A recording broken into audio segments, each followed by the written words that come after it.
Hi everybody, Jack Willard here. Our video, it's the second in our Defibrillator series. This is Defibrillator Implanted, the Miracle Machine. Watch episode 1, the pre-implantation. That's up right now here at the Virtual Church of the Disillusioned. And well, we'll tell you how things went. I'm doing this on an early Saturday morning. This is take two. I wasn't happy with the first one.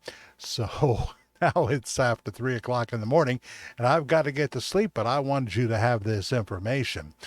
And we will talk about it on our live broadcast. We often do a live broadcast. It's called Worldwide Rambling, Saturday nights at 11 p.m. East Coast time. So watch our live shows. You can comment and pose questions in real time or watch the replay of the live broadcast. We have a whole section of live broadcasts of the past here on our channel. So check that out and all our other videos. Anyway, I'm doing this on early Saturday morning, as I said. Early Monday morning, we made the drive. I didn't drive, but my friend Bob was good enough to step up. I really needed him because my partner Karen is afraid to drive in Westchester traffic, and I understand that. She was with me. But we had to be there at 6:30 in the morning, Westchester Medical Center, and get me ready for my surgical procedure, my implantation, which was done around 8 o'clock in the morning. Met a very nice German female anesthesiologist and the nurses, everybody involved, absolutely terrific. Absolutely terrific. Rosa, my nurse, very, very helpful and kind to me. And the people who make the machine, which is not only a defibrillator, but it's also a pacemaker, um, they are called Biotronic Incorporated. And they give you a book here all about your ICD. And you have to have really good glasses. I'm going to have to switch glasses to read it because it's kind of small print. And then they give you what you're going to bring home and plug into your bedroom wall, your cardio messenger smartphone. It's kind of like a phone. And this is going to record data when you're in your bedroom. For me, my bedroom slash studio. And it will send it, not in real time, but what happens at 2 a.m. East Coast time, she told me, that's when they gather the data from the last 24 hours and they send it to your cardiologist, to your specialist, what have you, and eventually they will see it. You know, not in real time. If it's a 3-day weekend, they may not see it for 3 days, but it really doesn't matter because what you need is implanted in your chest. But here's the device that I keep within 6 feet of me as I'm sleeping. So, you know, they get about, I don't know, how many hours am I in here? 8, 9, 10 hours, sometimes a little more if I'm working in the studio. They get that data and they pass it along to my heart guy, which is Dr. Naidoo at Westchester and Dr. Shisharan here in the Hudson Valley where I'm talking to you from. So that's cool. That's cool. Um, but I never had to contemplate whether I wanted this. When I found out that I had cardiomyopathy, which is a thickening around the wall of the heart with a little bit of aneurysm in the middle, not the kind that will burst and kill you instantly, but still it's there, a thickening, a moderate amount, not terrible, but it also had scarring. What I did is I got a cardiac MRI. That's what you need. It tells you so many things. Tells you about your ejection fraction, tells you if you have clogging of the arteries, you know. Stress tests can only do so much, but sometimes that's the first step you have to take, you know, to be eligible. And so they told me that they discovered the cardiomyopathy. I had a low ejection fraction for a while, but that came right back up. And they think that the first cardiac MRI I got here in the Hudson Valley wasn't a very good reading, and that my ejection fraction was higher than was previously stated. Nevertheless, I do have cardiomyopathy, and the number one symptom of cardiomyopathy, because many go around and never know they have it. This is why you want to get that cardiac MRI if you can find a way to get it. You know, the number one symptom is sudden death, and that's a real downer, right? You can't go enjoy that party you were going to go to, or that beautiful vacation you were going to go on, or spend time with your kids, your grandkids, if you're suddenly not here. So when I found out that I had cardiomyopathy, he said, because you have scarring with a cardiomyopathy, not terrible, but you have some scarring, that makes you eligible for the ICD, the defibrillator slash pacemaker. And I never had to think about whether I wanted that or not. They said there's two groups of people. One group of people say that, well, I've lived a good life. Uh, I don't want to put myself through surgery. If I die in my sleep, that's the way I wanted to go anyway. There's that group of people. I'm not in that group of people. First of all, I'm 67 years old. Dick Van Dyke is over 30 years older than me as I do this video. The late, great Tony Bennett just passed away yesterday now. But I don't feel I've lived a great life, made some bad decisions, have regrets, want more time to correct them, and more time to enjoy this earth with all its foibles, with all its evilness and what have you. It's still a great place, and America is still the greatest country. That's how I feel being from America, and you may love your country if you're living somewhere entirely different. So yeah, I was the person who said I want to do whatever I can to live longer, even though I realize as a person of faith that God controls my next breath. As John Chancellor, the late NBC anchorman, said after he found out he had cancer soon after he retired from NBC Nightly News, we make our plans and God just smiles. I get that. But God does use medicine. He does use doctors. And the truth is people live longer with the defibrillator, sometimes many, many years. So I was a yes from the start, and they got approved with my insurance. And finally, on Monday, it was time to get implanted. I was a little nervous in the in-between time, like I could just die somewhere out in public, sudden death, like 2 days before the implantation or something like that. But finally, the day was here. I was in safe hands at Westchester Medical Center, and I went for the procedure. And I'll show you the incision at the very end. So I'll let you know when it's coming. So if you're the squeamish type, you'll know to tune out, okay? Because some people, even people that have a pacemaker will say, oh, okay. But it's no big deal. It's no big deal. And the recovery time, I'm rebounding very quickly. There are restrictions, though, but we'll go into that. But they give you this handy dandy book here, and I'll need to put on the Dollar Tree 125 readers, $1.25 readers to read just a little bit of this book to you.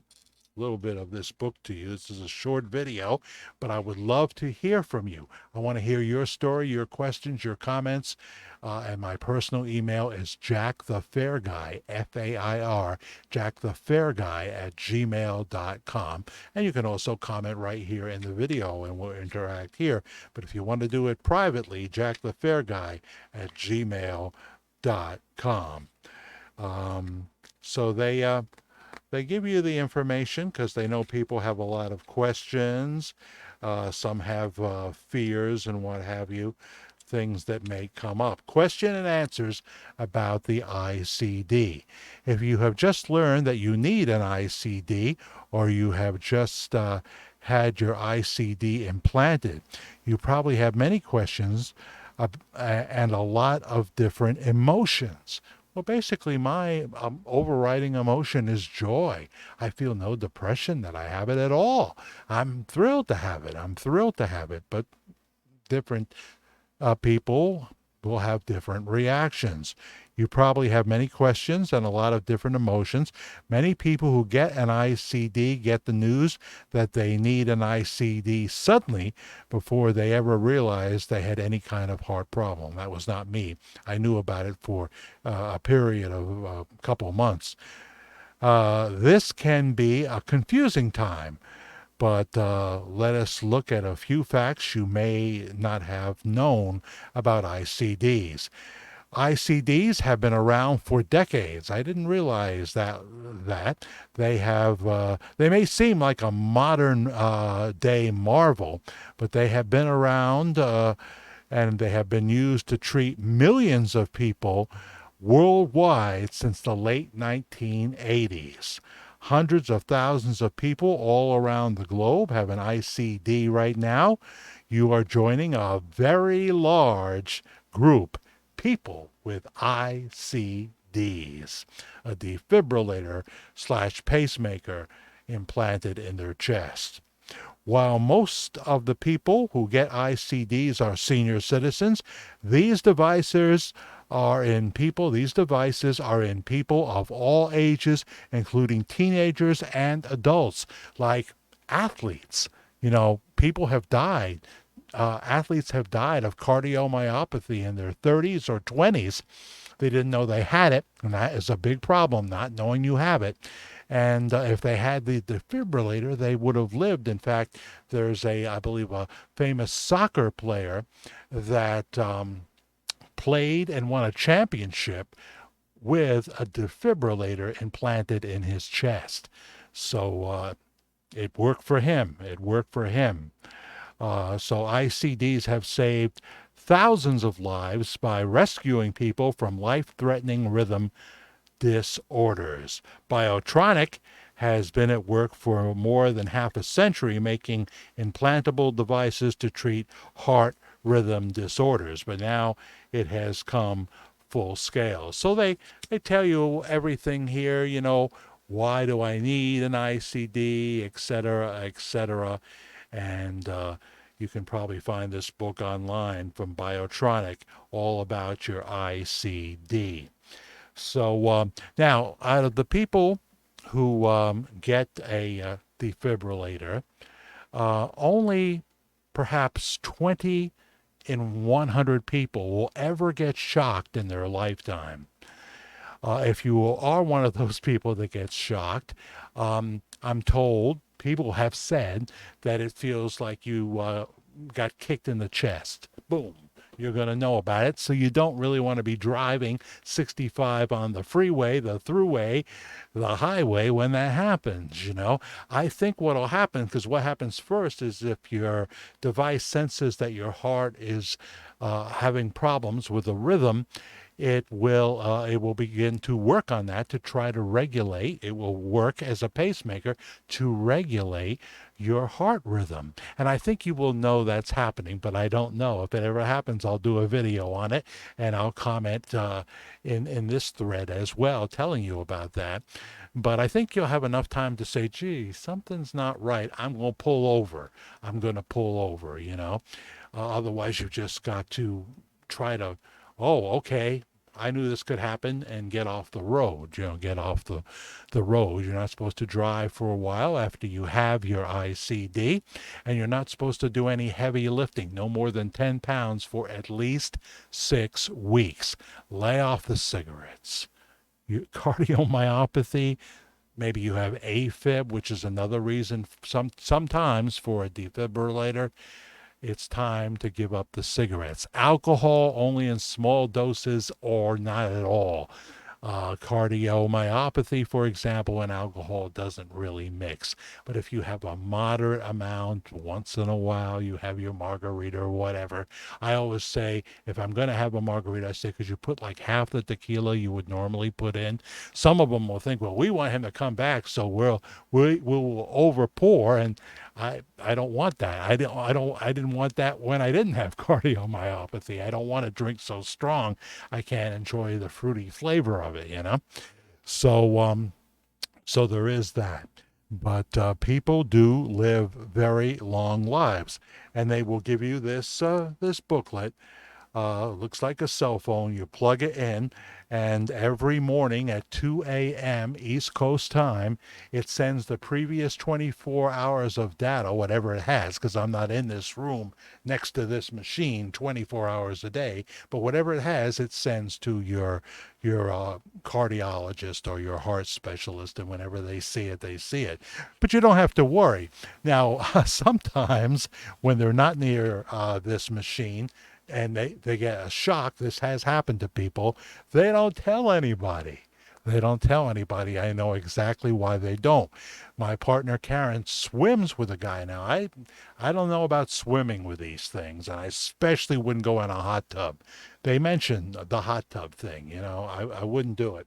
But there are people that swim with a defibrillator in their chest, and he told Karen, and this gentleman was of advancing years, he said that, well, I've been shocked 3 times. I've been shocked 3 times. But the reason people would not say anything about it, where they keep their mouth shut, they keep their mouth shut, is because they think that's going to lead to them not being able to drive, see. Some states have, depends on what state. God help you if you're in Michigan, you know, they're trying to stop free speech there. They're going against the Constitution there. I think the Supreme Court will overrule Governor Whitmer, but I don't want to get off on politics. That's for another video, you know. But yeah, some states, I believe, say if you have been shocked by your defibrillator, you can't drive for 6 months, for example. So that's, I think, why they would not say anything, you know. See if the doctor catches it. Sometimes the doctor will.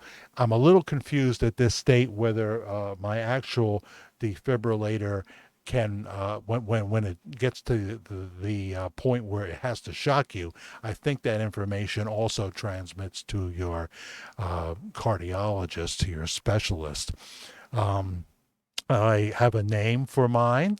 I was very influenced by the preacher from Van Nuys, California, the Church on the Way. His name was Jack Hayford. He just passed away here in 2023. What a sweet spirit he had. What a positive attitude he had.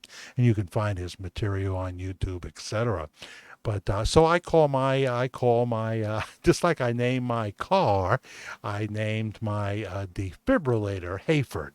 So, you know, me and Hayford now feel more confident. I'm not depressed that I got this. I'm not worries me. I'm not having depression. I'm joyous over it. And thank God, you know, because God has given me the grace to make it this far when I didn't deserve it. So now we can go on our walk with more confidence, make sure we're hydrated, and maybe even do a little bit of jogging up the hill because I got a backup.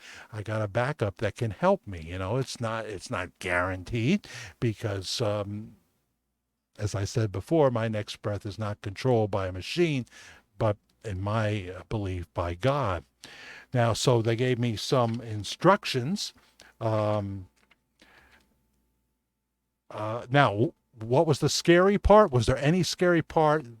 There was a little bit of a scary part, and that is they told me they were going to tie me down once I jumped up on the table. They had me walk into the operating room. Why not, right? I can do it. So I walked into the operating room, and they said, we're going to tie your hands down because when you wake up, you could be a little bit out of sorts, you know, and not know where you are. And the last thing we want you to do is bang your hand into your fresh incision. So they said, we're going to just tie you down, and then we'll untie you. So don't worry, because you're not going to remember that. So I'm having this wonderful dream, which I'm incorporating what's going on. I don't think I'm watching from above. I don't believe I've left my body, but I'm having a very pleasant dream. And of course, I came in exhausted because I had to be there at 6:30 in the morning. We had to leave here in the Hudson Valley at 5 o'clock in the morning. And so I'm exhausted, but I'm having this pleasant dream, and then they're starting to wake me up, call my name to wake me up. And the first thing I notice is that my nose has never been as itchy as it feels right now. So instinctively, I'm going to take my right hand and go like this, but I can't because it's tied down. It's tied down. And so I start frailing is the word? Flailing, right? A little bit. And I hear them calling my name. Calm down. You're okay, you're okay. Everything went well. And I start to realize where I am and everything. I wanted to say, I don't know why I didn't say. Could someone take a tissue and just rub it across my nose because it's so itchy? That's the real problem here. But eventually they untied me and I was able to scratch my nose. And they took me out to recovery where in a short time, the whole procedure was about an hour and a half, maybe, with Dr. EY, a wonderful, brilliant heart specialist who put the defibrillator in. And I'm being offered a warm turkey sandwich and cranberry juice, and Karen is there with our friend Bob who drove us. And, it was great. I was there for 4 hours and then off I went. And I'm sore, I'm noticing that I'm sore and what have you, and I'm hoping I don't get an infection. Um, they give you paperwork to take home. How will I feel? You may feel discomfort at the device implant site for at least 48 hours after the procedure. Please tell your doctor or nurse if your symptoms are prolonged or severe. They may prescribe pain medications if necessary. They just gave me liquid Tylenol and an IV, and that was plenty for me. They don't really want to give you the other stuff if they don't have to. So that made me feel better because it started to feel like a real throb, But that took it away. And then I took Tylenol at home, and that was enough. I didn't need Oxy or anything like that. You may have some swelling and bruising at the incision site. You may take a shower the day after the procedure. Do not apply soap, scrub, or allow water to directly fall on the incision site for at least 1 week after the procedure. How do I care for the wound? Keep the area where the device was implanted clean and dry. If you have an outside bandage, which I don't, in place, it can be removed in 1 week. When to call your doctor? Increased drainage, bleeding, or oozing from the insertion site. I didn't have that at all.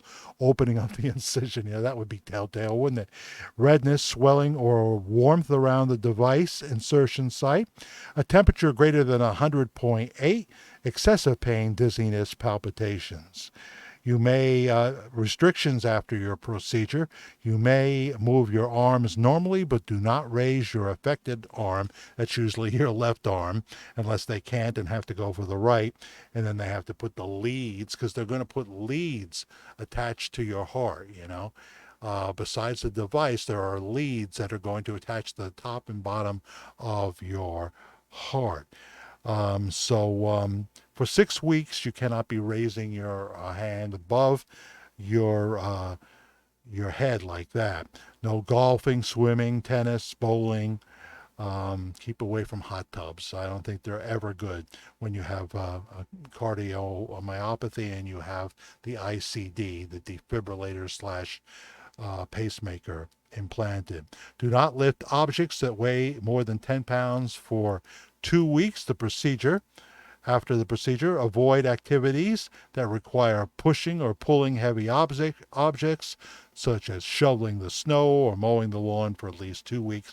Stop any activity before when you become overly tired. Try to walk as much as you feel comfortable, so you do get your exercise, but don't overdo it at first, You'll feel stronger and stronger as you go along. And it's just, to me, it's a miracle machine, It's a miracle machine. I'm thrilled to have it. And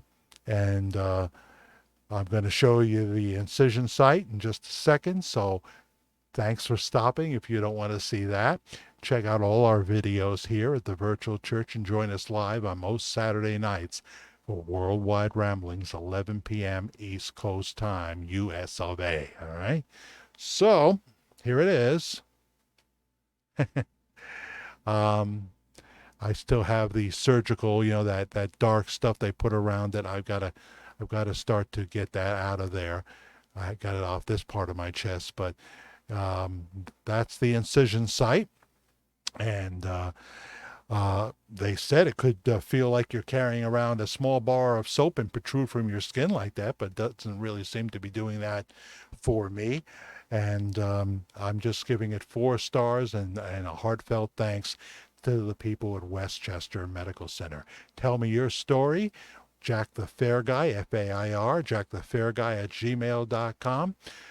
This is not for everybody. I think the fact that I had scarring along with the moderate cardiomyopathy helped me be eligible for this device. You need a cardiac MRI. It'll tell you exactly what is going on, and they're not available everywhere. You might have to drive a few miles to get your cardio MRI. All right. So my name is Jack Willard. Thanks for watching. If we have more information, we'll do another video, and I'll also keep you updated in the comments section of this video. Thank you, and God bless you.